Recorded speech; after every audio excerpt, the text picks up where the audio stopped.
Hello दोस्तों, मैं स्वागत करता हूं आपका अपने यूट्यूब चैनल पर।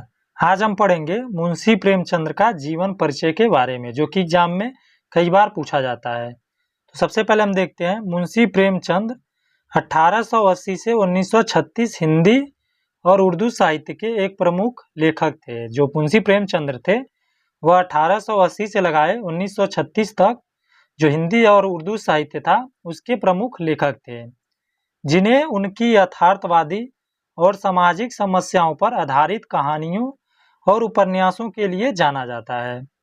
उनका असली नाम धनपत राय श्रीवास्तव था। तो उनका असली नाम क्या था? धनपत राय श्रीवास्तव। लेकिन वे मुंशी प्रेमचंद के नाम से मशहूर हुए थे। जो मुंशी प्रेमचंद थे उनका जो असली नाम था वह धनपत राय श्रीवास्तव था, लेकिन वह फेमस मुंशी प्रेमचंद के नाम से हुए थे। उनका जन्म 31 जुलाई 1880 को उत्तर प्रदेश के बनारस जिले के लमही गांव में हुआ था। तो उनका जन्म कहाँ हुआ था? तो उत्तर प्रदेश के बनारस जिले में हुआ था और लमही नामक गांव में हुआ था। इनका प्रारंभिक जीवन देखेंगे तो प्रेमचंद का बचपन संघर्ष से भरा हुआ था। यानी जो प्रेमचंद थे उनका बचपन संघर्ष से भरा हुआ था। जब वे छोटे थे तभी उनकी माँ का निधन हो गया था। यानी जब मुंशी प्रेमचंद छोटे थे तभी उनके माँ का निधन हो गया था और पिता ने पुनर्विवाह किया और इनके पिताजी ने दोबारा से शादी किया। उनकी शिक्षा बनारस में हुई थी। यानी जो मुंशी प्रेमचंद थे इनकी शिक्षा बनारस में हुई थी। उनका बाल विवाह 15 साल की उम्र में हो गया था। मुंशी प्रेमचंद का बाल विवाह 15 साल की उम्र में ही हो गया था, लेकिन बाद में उनकी पहली पत्नी से अनबन हो गई थी और उन्होंने दूसरी शादी शिवरानी देवी से की थी। किससे की थी? तो शिवरानी देवी से उन्होंने दोबारा से शादी की थी, जो उनकी जीवन संगिनी बनी। अब हम देखते हैं साहित्यिक जीवन के बारे में। प्रेमचंद का साहित्यिक करियर उर्दू में लेखन से शुरू हुआ था। यानी जो प्रेमचंद थे इनका साहित्यिक करियर उर्दू लेखन से चालू हुआ था। उनकी पहली कहानी दुनिया का सबसे अनमोल रत्न उर्दू पत्रिका में प्रकाशित हुई थी। तो इनकी सबसे पहली कहानी कौन थी? तो दुनिया का सबसे अनमोल रत्न, यह उर्दू पत्रिका में प्रकाशित हुई थी। बाद में उन्होंने हिंदी में भी लेखन करना शुरू किया था। बाद में उन्होंने क्या किया?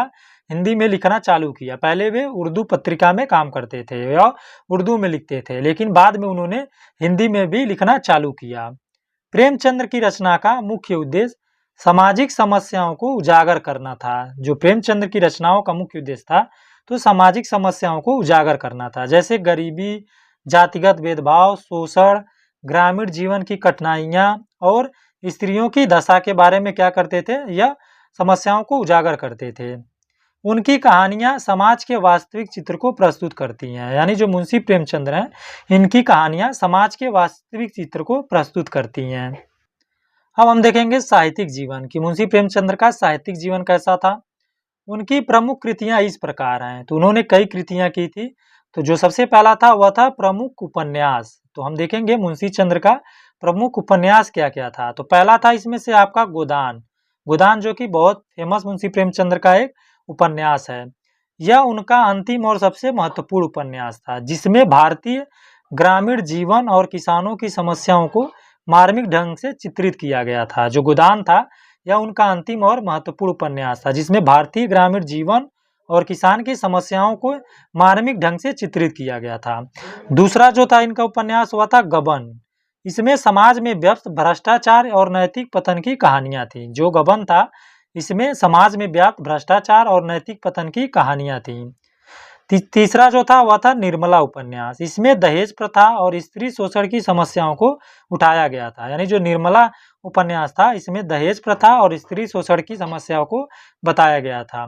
सेवा सदन। सेवा सदन भी मुंशी प्रेमचंद की एक प्रसिद्ध उपन्यास था। इसमें नारी जीवन की समस्याओं पर ध्यान केंद्रित किया गया था। यानी जो सेवा सदन था इसमें नारी जीवन की समस्याओं पर ध्यान केंद्रित किया गया था। अब हम देखते हैं मुंशी प्रेमचंद की प्रमुख कहानियां क्या क्या थी। तो सबसे पहला जो कहानी थी वह था ईदगाह। ईदगाह में क्या किया गया था? एक छोटे बच्चे हामिद की मासूमियत और अपने दादी के लिए उसका त्याग, इसके बारे में ईदगाह में बताया गया था। यह ईदगाह जो कहानी है वह बहुत फेमस ही कहानी है। दूसरी जो कहानी थी वह पूस की रात थी। तो ये भी कहानी बहुत ही फेमस है मुंशी प्रेमचंद की। गरीब किसान अलकू की ठंड से जूझते जीवन की मार्मिक कहानी, यानी गरीब किसान अलकू की ठंड से जूझते जीवन की जो मार्मिक कहानी थी वह पूस की रात में दिखाया गया है। कफन देखेंगे। कफन भी मुंशी प्रेमचंद्र की एक प्रसिद्ध कहानी है। तो गरीबी और बेबसी की कहानी जो सामाजिक विडंबनाओं को दर्शाती है। कफन क्या है? गरीबी और बेबसी की कहानी जो सामाजिक विडंबनाओं को दर्शाती है। चौथा जो कहानी इनकी थी, बड़े घर की बेटी, इसमें पारिवारिक रिश्तों और मान सम्मान का चित्रण दिखाया गया है। अब हम देखते हैं पत्रकारिता, यानी मुंशी प्रेमचंद्र की पत्रकारिता क्या थी। तो मुंशी प्रेमचंद्र ने हंस और जागरण नामक पत्रिकाओं का संपादन किया था। मुंशी प्रेमचंद्र ने हंस और जागरण नामक पत्रिकाओं का संपादन किया, जिनमें उन्होंने सामाजिक और राजनीतिक मुद्दों पर अपने विचार प्रकट किए थे। अब हम देखते हैं मुंशी प्रेमचंद्र का निधन कब हुआ था। तो प्रेमचंद्र का निधन 8 अक्टूबर 1936 को वाराणसी में हुआ था। तो मुंशी प्रेमचंद्र का निधन 8 अक्टूबर 1936 को वाराणसी में हुआ था। वे अपने जीवन काल में ही एक महान लेखक के रूप में प्रतिष्ठित हो गए थे और उनकी कृतियां आज भी साहित्य प्रेमियों के बीच बेहद लोकप्रिय हैं। प्रेमचंद्र को हिंदी साहित्य का उपन्यास सम्राट कहा जाता है, यानी जो प्रेमचंद्र हैं इनको हिंदी साहित्य का उपन्यास सम्राट कहा जाता है। उनकी रचनाएं आज भी सामाजिक जागरूकता फैलाने में महत्वपूर्ण भूमिका निभाती हैं। तो यह था मुंशी प्रेमचंद्र का जीवन परिचय। तो उम्मीद करता हूँ कि आज का वीडियो आपको अच्छा लगा होगा। यदि वीडियो अच्छा लगा हो तो वीडियो को लाइक कीजिए, अपने दोस्तों तक शेयर कीजिए। चैनल पे पहली बार आए हैं तो चैनल को आप सब्सक्राइब कर लीजिए।